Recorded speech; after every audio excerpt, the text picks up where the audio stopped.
YouTube. This is the age of YouTube and shaky productions. Well, I think one of the things,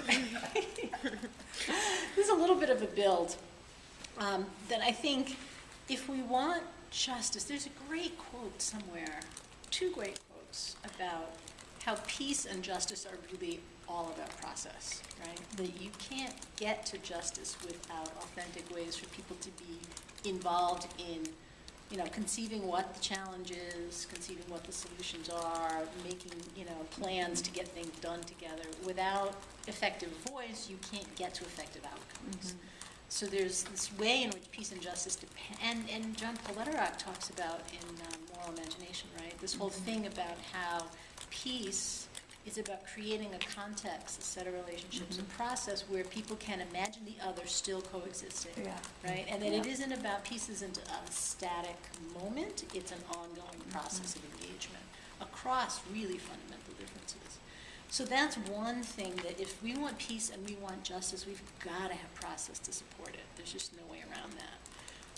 And that it is by implication collaborative. So this idea that, you know, back when people were first just starting to talk about diversity in organizations, you can't help people work together across difference if you're not taking a collaborative approach, if you're not sharing decision-making, if you're not sharing even the opportunity to co-create what is the issue we're talking about, really co-frame the thing. So there's no way for diversity and the benefits of diversity to materialize without good collaborative intent and good collaborative process to support that intent. And then it's not enough to just create those kinds of diverse and inclusive spaces where people can show up, they can be who they are in the fullness of their glory and all our best selves and all that. But if we aren't paying attention to what are the outcomes that the world is producing in the lives of the people we are serving, right? If we don't understand what sort of the historic trends of injustice have to do with the work we're doing, then we miss an opportunity to do anything that's fundamentally different, anything that's other than just rearranging the deck chairs. So there's this way in which, if we want justice, we have to back up and think about how we get a diversity of views and experiences into the mix, and how to do that in a way that's collaborative. So one of the things I'm totally convinced is there's methodology for that, right? And we have a lot of good methodology for that. How do you figure out who's at the table? How do you figure out what is the thing we're talking about? How do you build agreement about what's in and out of the conversation, or on and off the table?